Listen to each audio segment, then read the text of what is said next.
What's up, guys? Zig here with Faltacunlimited. It is the next day, and we are going to finish these HK holsters. It is, well, I just finished plowing. The garage is warm. I had the torpedo heater going. The wood stove is fired up and cranking out some heat, and I got fans going to circulate it, but it's 54 degrees in here, so it's not terrible. It's about 18 outside. It is still snowing.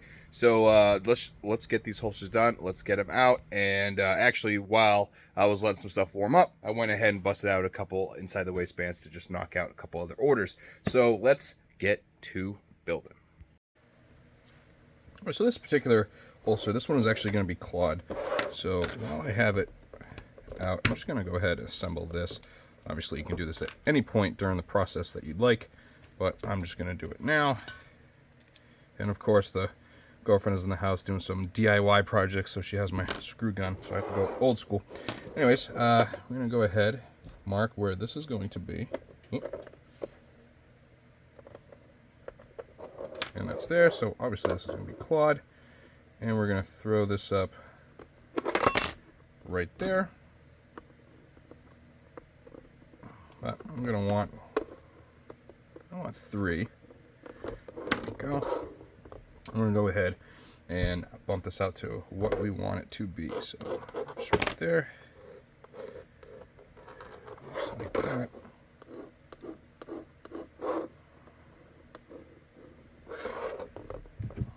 And we're going to take our setup here, line it up.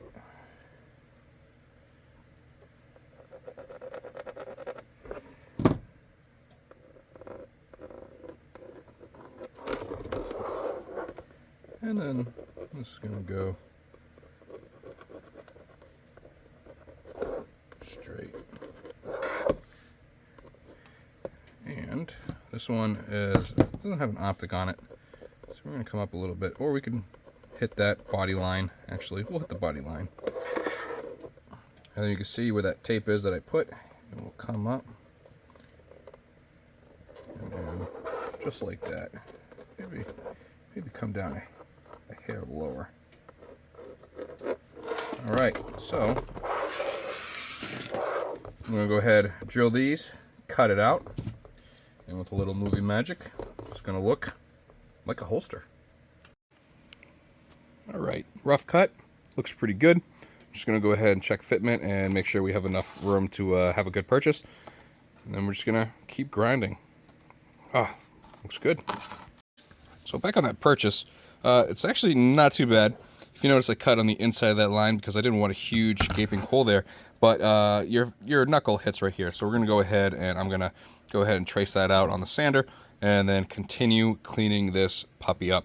We're going to have to adjust a little bit right in here. So difference between when you're doing a foam press and you're doing pale horse molds is that pale horse retention is right behind the light right here. I honestly hate it. I don't like it at all. So what I do is I actually put the retention right here. And I'm going to modify all my molds so that it's got a little indent right here and then make this smooth.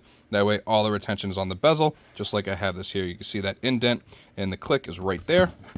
Same thing with this side right there. And to adjust the retention with this particular setup, we're just going to heat this up a little bit with the heat gun.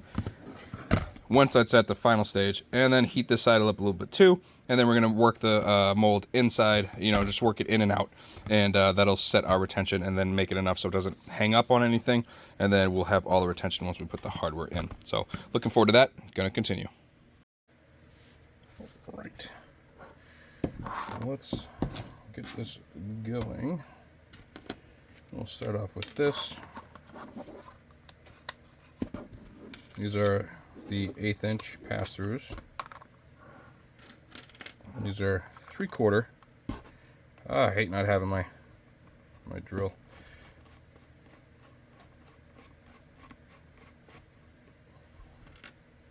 So much slower.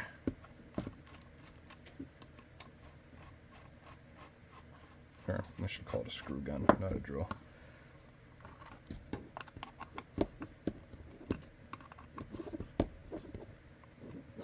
Right, so there's that. Then, bada-ba-bing. Throw this guy in here as well.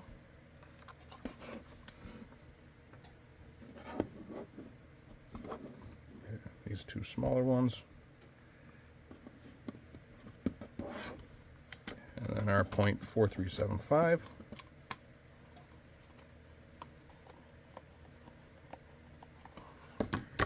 And that makes it so much easier to get these ones started. Because obviously you have to squish them.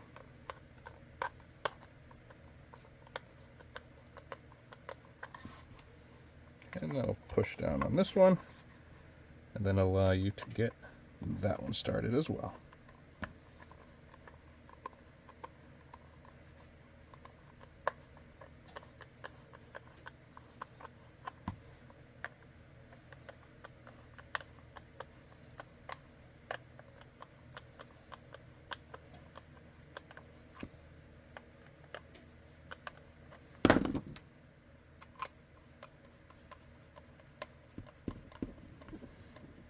All right, now I fully expect it to be pretty tight at this point, like I said, because of the indentation right here. Actually it's not terrible. So what I'm going to do though is I'm going to go ahead and just heat this up, work it in and out, and to make it so we still have a lot of adjustability.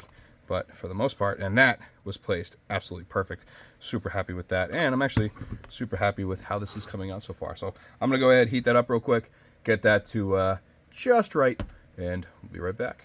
All right, so like I said, did a little heat up right here, and just a little bit right here, and now it's got that click, it ain't moving, and then it comes out relatively easy, and then it still allows for plenty of room for adjustment on it. So that is exactly what I'm looking for. And we're gonna go ahead and throw this on. Oh, I never cleaned the holes. Gotta clean those.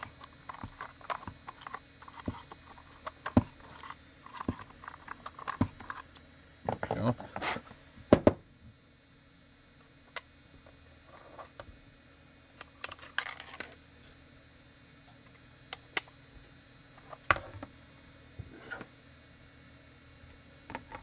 And still, I hate not having.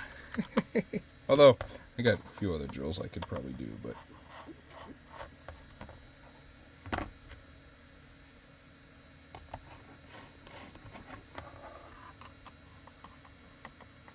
And with this, just in case the customer did not like the claw, I am adding the material to not to be able to take it off and run without the claw.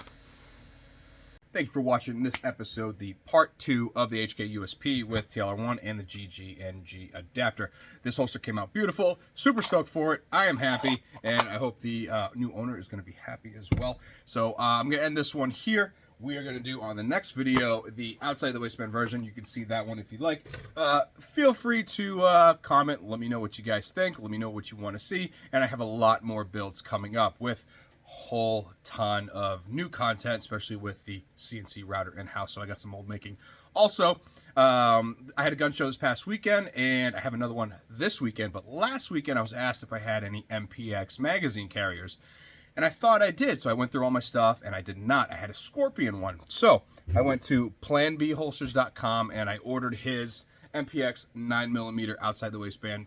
Technically, you could do inside the waistband if you wanted to. I don't really recommend it because it's like this big if you live in a free state.